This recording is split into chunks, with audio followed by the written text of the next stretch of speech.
जय जिनेन्द्र। जीवमजीवं दवं जिणवरवसहेण जेणनिष्ठं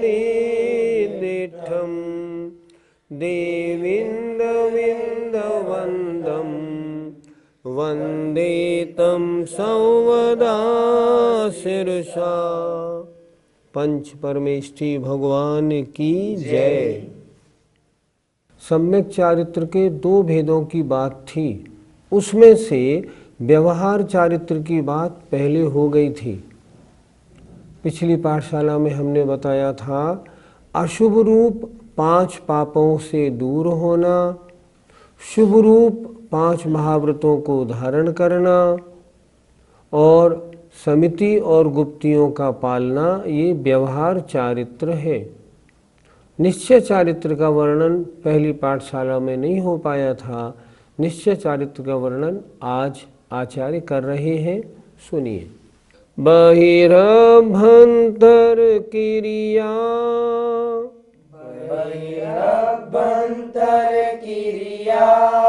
रोहो भव कारणपणासठ्ठम्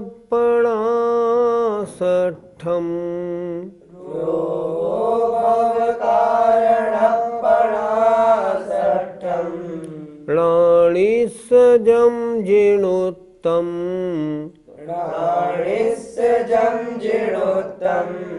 तं परमं समुच्चारितम्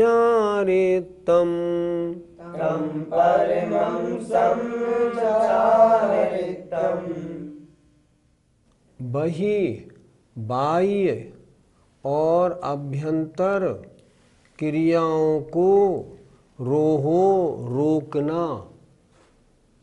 निश्चय चारित्र की चर्चा हो रही है। निश्चय चारित्र में क्या होता है? बाह्य क्रियाएं और अभ्यंतर क्रियाओं को रोका जाता है। बाह्य और आभ्यंतर क्रियाओं को रोकना क्यों? संसार के, भव माने संसार के कारणों को नष्ट करने के लिए, अर्थात संसार के कारणों को नष्ट करने के लिए बाह्य और आभ्यंतर क्रियाओं के रोकना। किसके द्वारा? णाणिस्व, ज्ञानी के द्वारा। जम माने जो, जिणोत्तम जिनेन्द्र भगवान के द्वारा कहा हुआ, तम माने उसे, परमम माने श्रेष्ठ, सम्यक चारित्र अर्थात निश्चय सम्यक चारित्र जानना चाहिए। देखिए अच्छी तरह से, णाणिस्व ज्ञानी के द्वारा, जम माने जो, बाह्य और आभ्यंतर क्रियाओं को संसार के कारणों का नाश करने के लिए रोका जाता है, वह उसे जिनेन्द्र भगवान के द्वारा निश्चय सम्यक चारित्र कहा गया है। अच्छी तरह देखें, एक एक शब्द बिल्कुल स्पष्ट है। फिर देखें, ज्ञानी का संसार के कारणों को नष्ट करने के लिए जो बाह्य और आभ्यंतर क्रियाओं का रोकना है, उसको जिनेन्द्र भगवान के द्वारा निश्चय सम्यक चारित्र कहा गया है। निश्चय सम्यक चारित्र की परिभाषा बाह्य और आभ्यंतर क्रियाओं को रोक के आत्मा में लीन हो जाना, उसका नाम निश्चय सम्यक चारित्र है। पंडित जी, यह निश्चय सम्यक चारित्र जो अभी आपने बताया, ये धारण क्यों किया जाता है? गाथा में एक शब्द दिया है, भव कारणपणासठ्ठम, संसार के कारणों का नाश करने के लिए। जो मुनि महाराज होते हैं वो चारित्र का पालन क्यों करते हैं? कि संसार के जो कारण हैं, जो मुझे अनंत काल से संसार में घुमा रहे हैं, इनका नाश करना है। इसलिए भव कारणपणासठ्ठम, संसार के कारणों का नाश करने के लिए मुनि महाराज निश्चय चारित्र अर्थात आत्म स्वरूप में लीन होते हैं। तो गुरु जी, संसार के कारण क्या है? आश्रव और बंध संसार के कारण हैं और इनके कारणों का निरोध करना है। अर्थात आश्रव के कारण क्या है? मिथ्या दर्शन, अविरति, प्रमाद, कषाय और योग। जब मुनि महाराज आत्मा में लीन होते हैं, मिथ्यात्व समाप्त, अविरति समाप्त, वो तो पहले ही हो चुकी, प्रमाद भी समाप्त और कषाय भी बहुत सी समाप्त और योग में आ गई स्थिरता। इसलिए संसार के कारणों का नाश करने के लिए मुनि महाराज आत्म स्वरूप में लीन होते हैं और उस आत्म स्वरूप के लीन होने को निश्चय सम्यक चारित्र कहा जाता है। तो गुरु जी, बाह्य क्रियाओं से हमें क्या समझना चाहिए? बाह्य क्रियाएं बाहर की क्रियाएं, क्या मतलब? वचन और काय की क्रियाएं। अर्थात जब मुनि महाराज निश्चय सम्यक चारित्र में पहुंचते हैं, प्रयत्न करते हैं, वचन बोलना बंद और शरीर का हिलना डुलना, उठाना धरना, चलना फिरना बंद, बिल्कुल एकाग्रता। बाह्य क्रियाएं वचन से और काय से होती हैं। शुभ और अशुभ दो प्रकार की होती हैं। उस समय भक्ति भी नहीं, उपदेश भी नहीं, स्वाध्याय भी नहीं।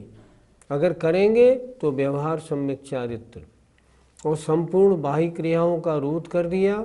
इस समय बहिरंग शरीर की क्रिया शून्य, वचन बोलना भी बंद। इसे हमने कहा बाह्य क्रियाओं का निरोध होना। तो आभ्यंतर क्रियाओं के निरोध से हम क्या समझें? आभ्यंतर क्रियाओं के निरोध का मतलब मन संबंधी कोई भी शुभ और अशुभ विचार उसका रोकना, कोई भी सूक्ष्म या स्थूल कोई भी विचार उस सब का रोकना। अर्थात मन का चिंतन बिल्कुल समाप्त। अब मन क्या कर रहा है? सिर्फ आत्मा को देख रहा है, बस। अन्य कोई चिंतन, भगवान का चिंतन नहीं और कोई चिंता नहीं। ये सब शुभ है लेकिन फिर भी नहीं। निश्चय सम्यक चारित्र में शुभ और अशुभ मन वचन काय की संपूर्ण क्रियाओं का निरोध। बस आत्मा का एक काम, आत्मा के द्वारा आत्मा को देखना। इसका नाम निश्चय सम्यक चारित्र है और उस समय फिर मन वचन काय तीनों की क्रियाएं सब रुक जाती हैं। पंडित जी, यहाँ पर जो गाथा में नाणिस शब्द आया है, इससे हमें क्या समझना चाहिए? यहाँ लाणिस का मतलब है जिसको जो ज्ञानी है। ज्ञानी का मतलब सम्यक ज्ञानी है, अर्थात जो सम्यक दर्शन और सम्यक ज्ञान से सहित है, ऐसे मुनि महाराज का। अगर किसी की श्रद्धा सही नहीं हो और वो आत्मा में लीन होने का प्रयत्न करें, निश्चय सम्यक चारित्र नहीं होगा। जिसको सम्यक ज्ञान और सम्यक दर्शन है अच्छी तरह से, ऐसे जीव का, अर्थात सम्यक दृष्टि मुनि महाराजों का, इस प्रकार क्रियाओं को रोकना, आत्मा में लीन होना, इसका नाम निश्चय सम्यक चारित्र है। इसलिए लाणिस शब्द बहुत अच्छा दिया आचार्य ने। तो गुरु जी, इस तरह करने से हमें क्या लाभ होगा? आप तो ये कर ही नहीं सकते, इसलिए आपको तो कुछ लाभ नहीं होगा। आपको तो लाभ ये हो रहा है कि निश्चय सम्यक चारित्र की जानकारी हो रही है। लेकिन जो मुनि महाराज ज्ञानी हैं और इस तरह लीन हो रहे हैं, उनके क्या होगा? उनके परम निर्विकल्पता आएगी, आत्मा में लीनता होगी। इसी को तो आचार्य कहते हैं शुद्धोपयोग। आत्मा का आत्मा में लीन होना, इसका नाम शुद्धोपयोग है। और सबसे ज़्यादा संवर निर्जरा का कारण आचार्यों ने शुद्धोपयोग को बोला है। शुद्धोपयोग में मुनि महाराज डूबे और महान निर्जरा होने लगती है। गुरु जी, तो निश्चय सम्यक चारित्र के कौन कौन से गुण स्थान माने जाएं? निश्चय सम्यक चारित्र का प्रारंभ सप्तम गुणस्थान से मानना चाहिए। अर्थात सप्तम गुणस्थान में जब निवृत्ति रूप अवस्था है, अर्थात जब सप्तम गुणस्थान वाले मुनि महाराज शुद्धोपयोग में हैं, तब से निश्चय सम्यक चारित्र मानना चाहिए। और सप्तम गुणस्थान से लेके 14वें गुणस्थान तक निश्चय सम्यक चारित्र रहता है। इस तरह निश्चय सम्यक चारित्र मानना आगम सम्मत है। तो पंडित जी, ऐसे मुनि महाराजों की अंतरंग अवस्था कैसी होती है? जिनके अंतरंग में अनंतानुबंधी अप्रत्याख्यानावरण और प्रत्याख्यानावरण कषाय का अनुदय है, संजुलन कषाय के देशघाती स्पर्धकों का उदय है, उनके होने से जिनको भावलिंगी मुनि अवस्था प्राप्त हो गई है।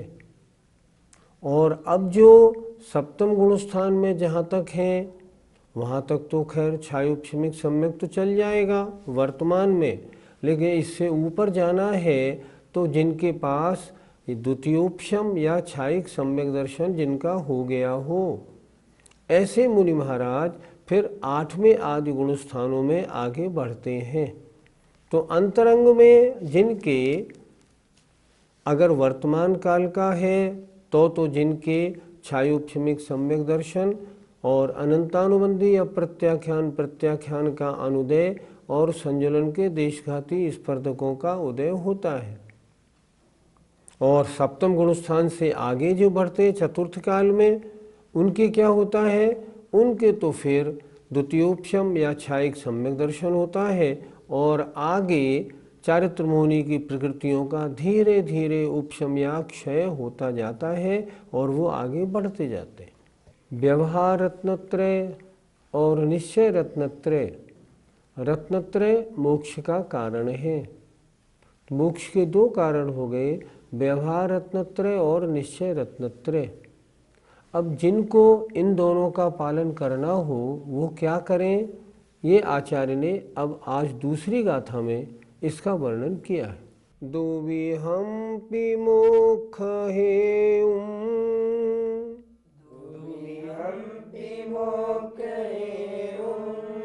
झाणे पाउलद जमुनी नियमा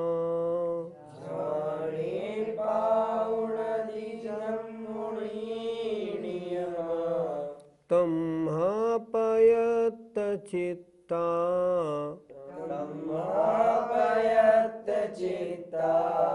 जूयं झाणं समभसः।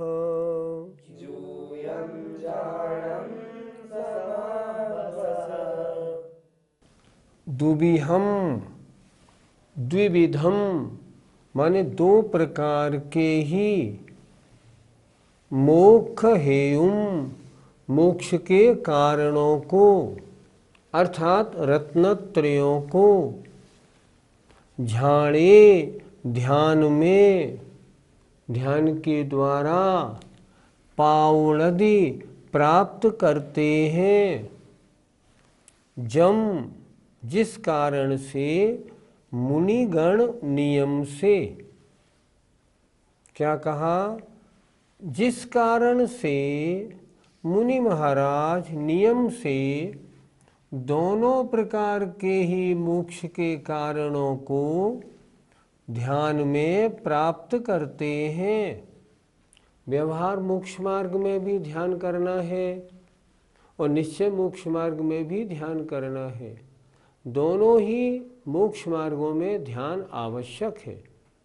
तो यहाँ लिखा, फिर देखें, जम जिस कारण से मुनि महाराज नियम से दोनों प्रकार के ही मोक्ष मार्गों को ध्यान में प्राप्त करते हैं, तम्हा इसलिए पयत्त चित्ता, प्रयत्न चित्ता अर्थात प्रयत्न पूर्वक मन लगाकर पूरे पुरुषार्थ से, जूयम तुम सब, झाणम ध्यान का अभ्यास करो।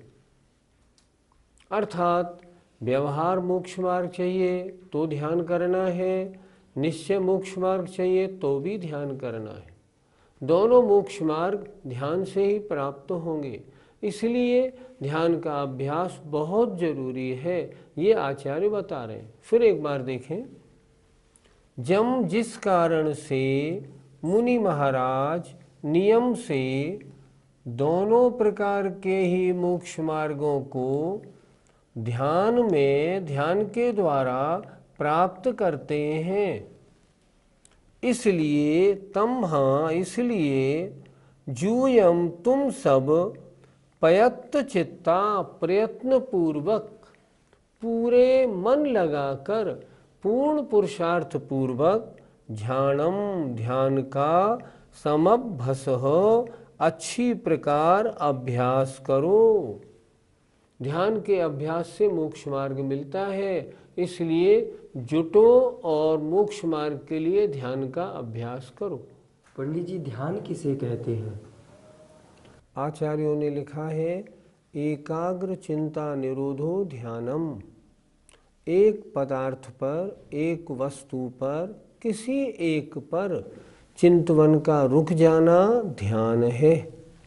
जिस समय एक वस्तु पर हमारा सोच रुक जाता है, उस समय वो ध्यान कहलाता है। पंडित जी, ध्यान कितने प्रकार के होते हैं? ध्यान 4 प्रकार के होते हैं, आर्त ध्यान, रौद्र ध्यान, धर्म ध्यान और शुक्ल ध्यान। और इन चारों प्रकार के ध्यानों में भी प्रत्येक ध्यान के 4-4 भेद हैं। इस तरह कुल ध्यान के 16 भेद हो जाते हैं। ये आर्त ध्यान के 4 भेद कौन से हैं? आर्त ध्यान, आर्त कहते हैं दुख को। दुख में जो एकाग्र चिंतन होता है वह आर्त ध्यान है। इसके 4 भेद हैं।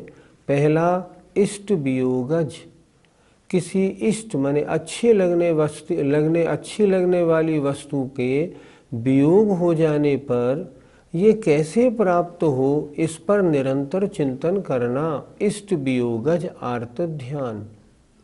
अनिष्ट संयोगज, मन को अच्छी नहीं लगने वाली वस्तु के संयोग हो जाने पर इसको कैसे दूर करूं, ऐसा निरंतर चिंतन बने रहना, अनिष्ट संयोगज।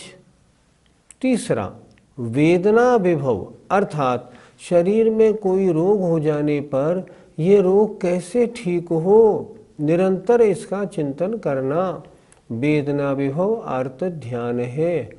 और निदान, अर्थात मैं जो भी करता हूँ मुझे इस भव में और अगले भव में सांसारिक वैभव की प्राप्ति कैसे हो, क्या करूं जो पैसा आ जाए, प्रसिद्धि मिले, अगले भव में मुझे अच्छे भव मिले, मुझे सांसारिक भोगों की प्राप्ति हो, ऐसा कौन सा कैसे कार्य करूं, इसका नाम निदान आर्त ध्यान है। ये चारों आर्त ध्यान दुख में पीड़ा रूप अनुभवन के समय होते हैं। गुरुजी, तो रौद्र ज्ञान किसे कहते हैं और इसके कितने प्रकार हैं? पाप की प्रवृत्ति करना और उसमें आनंद मानना रौद्र ध्यान है। इसके 4 भेद हैं। पहला हिंसानंदी, हिंसा करना और आनंद मानना। मृषानंदी, झूठ बोलना और आनंद मानना। चौर्यानंदी, चोरी करना और आनंद मानना। और विषय संरक्षणानंदी या परिग्रहानंदी, परिग्रह को इकट्ठा करना, पंचेंद्रियों के विषयों का इकट्ठा संरक्षण करना और आनंद मानना। ये 4 प्रकार के रौद्र ध्यान हैं। पंडित जी, इन ध्यानों की मोक्ष मार्ग में चर्चा क्यों? किसी वस्तु का वर्णन करते समय हेय और उपादेय दोनों पदार्थों का चिंतन होता है। जो मुनि निश्चय चारित्र या व्यवहार और निश्चय मोक्ष मार्ग में लगना चाहता है, उसको बताया जा रहा है 4 प्रकार के आर्त ध्यान, 4 प्रकार के रौद्र ध्यान की तरफ बिल्कुल ध्यान नहीं देना। इनको तो मन से निकाल दो, ये हेय हैं, इसलिए इनको जानना है। और हमें और आपको भी जानना है, आर्त ध्यान तिरंच गति का कारण है, रौद्र ध्यान नरक गति का कारण है। दोनों ध्यान खराब हैं, इसलिए इनसे बच के रहना है। पंडित जी, धर्म ध्यान कितने प्रकार का होता है? धर्म ध्यान के भी आचार्यों ने 4 भेद कहे हैं।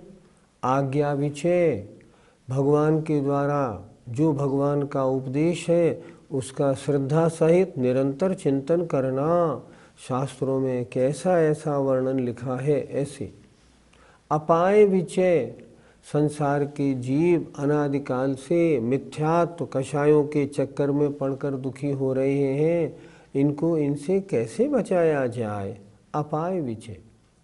विपाक विचय, किस कर्म का क्या फल होता है, उसमें जीव की क्या दशा होती है, इसका निरंतर चिंतन करना। और संस्थान विचय, लोक के आकार का चिंतन करना। इस प्रकार धर्म ध्यान के 4 भेद हैं। वर्तमान में शुक्ल ध्यान तो होता नहीं, क्योंकि शुक्ल ध्यान श्रेणी में होता है और श्रेणी मारने की हमें योग्यता नहीं। इसलिए खास तौर पर 3 ध्यान हम समझें। आर्त और रौद्र से बचना है, धर्म ध्यान में लगना है।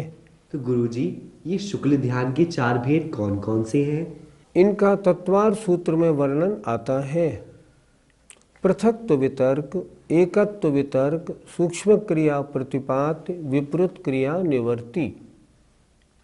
पृथक्त्व वितर्क, जहाँ श्रुति ज्ञान अर्थात शब्दों का अवलंबन हो, मनोयोग, वचन योग, काय योग की पलटन हो और किसी भी योग से ध्यान किया जाए भिन्न भिन्नता के साथ, उसे कहते हैं पृथक्त्व वितर्क। जैसे कोई मुनि महाराज कभी ओम का ध्यान कर रहे हैं, कभी ह्रीम का कर रहे हैं, कभी श्रीम का कर रहे हैं, तो पृथक्त्व वितर्क नाम का शुक्ल ध्यान कहलाएगा। दूसरा एकत्व वितर्क, जब इस तरह श्रुति ज्ञान का श्रुत का अवलंबन तो हो, लेकिन जहाँ पलटन नहीं हो और एक ही योग से ध्यान हो, अर्थात यहाँ सिर्फ ओम उसी का ध्यान चल रहा है, वो एकत्व वितर्क। तीसरा सूक्ष्म क्रिया प्रतिपाति, केवली भगवान जब आयु का अंतिम अंतर मुहूर्त आता है तब आयु कर्म के अलावा शेष 3 घातीय कर्मों की स्थिति को बराबर करने के लिए समुद्घात करते हैं और समुद्घात के उपरांत सूक्ष्म काय योग में आकर जो ध्यान ध्याते हैं, जिसके द्वारा समस्त योगों का नाश होकर अयोग केवली बनते हैं, उसका नाम है सूक्ष्म क्रिया प्रतिपाति। और 14वें गुण स्थान में 4 अघातीय कर्मों के नाश के कारण रूप जो ध्यान है वो कहलाता है विपरीत क्रिया निवृत्ति। उसमें कोई क्रिया नहीं होती, समस्त क्रियाओं से रहित तो हो जाता है। तीसरे शुक्ल ध्यान में तो सूक्ष्म काय योग है, लेकिन चौथे शुक्ल ध्यान में कोई योग नहीं, समस्त क्रियाओं से रहित हो जाते हैं। 14वें गुण स्थान वर्ती केवली, तब चौथा शुक्ल ध्यान होता है और उससे 4 अघातीय कर्मों का नाश करके सिद्ध अवस्था प्राप्त हो जाती है। गुरुजी, ध्यान का अभ्यास करने के लिए हमें क्या करना चाहिए? आत्मा के अलावा जितने भी संसार में पर पदार्थ हैं, उनमें राग, द्वेष और मोह का त्याग कर दो। किसी वस्तु से मेरा कोई वास्ता नहीं, मेरे संकल्प विकल्प में भी ये वस्तु ना आए। जब वो वस्तुएं कोई भी संकल्प विकल्प में नहीं आएंगी, तब चित्त कहीं नहीं जाएगा, तब चित्त की एकाग्रता होगी, उसका नाम ध्यान है। इसलिए अगर ध्यान का अभ्यास करना है तो पहले समस्त सांसारिक वस्तुओं से राग, द्वेष, मोह छोड़ो। न मेरा कोई है, न मैं किसी का हूँ, न कोई मेरा था, न मैं किसी का था, मैं तो मात्र आत्मा मात्र ही हूँ। जब ऐसी पक्की मान्यता बना लेता है तब आनंद से ध्यान लगता है। हम नमोकार मंत्र की जाप मान लो जपते हैं तो हमारे मन में कितने विकल्प आते हैं। कौन से विकल्प आते हैं? जिनसे हम जुड़े हुए हैं, कभी बच्चे का, कभी मुकदमे का, कभी व्यापार का, कभी मजदूर का, कभी। तो हम सबसे जुड़ाव हटा लें तो हमारा ध्यान एकाग्र रूप को प्राप्त हो सकता है, अन्यथा नहीं। पंडित जी, ध्यान के इस प्रकरण से हमें क्या शिक्षा लेनी चाहिए? वर्तमान में 3 ध्यान होते हैं, आर्त, रौद्र और धर्म ध्यान। हम लोगों के धर्म ध्यान तो बहुत कम समय होता है। मान लो पूजा करने या जाप देने में धर्म ध्यान मान भी लें तो भी हमारा मन नहीं लगता, और जब मन नहीं लगता तो उस मन नहीं लगने के काल में आर्त रौद्र ध्यान हो जाता है। आर्त रौद्र ध्यान में से भी आर्त ध्यान दुख के समय होता है। हम और आप सब लोग समर्थ हैं, पैसे की दिक्कत नहीं, सब खाते पीते मस्त लोग हैं, इसलिए हमें दुख के कारणों का काम तो कम पड़ता है, लेकिन हमें सुख की बात ज़्यादा होती है। जैसे एसी लग गया तो सुख का अनुभव, कार आ गई सुख का अनुभव, नौकर चाकर लगे हैं सुख का अनुभव, खाना पीना स्वादिष्ट मिला बहुत अच्छा अनुभव, चांदी के बर्तन मिल गए तो बहुत आनंद। ये जो आनंद है ये रौद्र ध्यान है। अगर इस आनंद के समय में अगर आयु बंध का काल आया तो नरक आयु का बंध होगा। इसलिए आचार्य कहते हैं जो बड़े बड़े सेठ और बड़े बड़े राजे महाराजे होते हैं, यदि उन्होंने अंत समय में संन्यास धारण नहीं किया, सबके नरक आयु का बंध होता है। इसलिए आज क्या शिक्षा लेनी है? आज शिक्षा ये लेनी है, आर्त रौद्र ध्यान कम से कम करना है, धर्म ध्यान को बढ़ाना है, और जिस समय धर्म ध्यान की अवस्था में जाना है उस समय सांसारिक विकल्पों से दूर रह के वास्तव में सही अवस्था एकाग्र चित्त होकर ध्यान लगाना है। ऐसा नहीं मंदिर में गए, माला खींची जल्दी से जल्दी और हमारा ध्यान और हमारी जाप हो गई, उसे जाप नहीं कहते, वो कोरम पूरा है। हम ऐसी जाप नहीं लगाएंगे, हम जाप लगाएंगे पूरे मन लगाकर लगाएंगे। अगर ऐसा आपने संकल्प आज बनाया है तो ध्यान का प्रकरण आपने सही समझा और सीखा है, और इस पाठशाला में आपने सही आज का समय लगाया है। इसके लिए जय जिनेंद्र।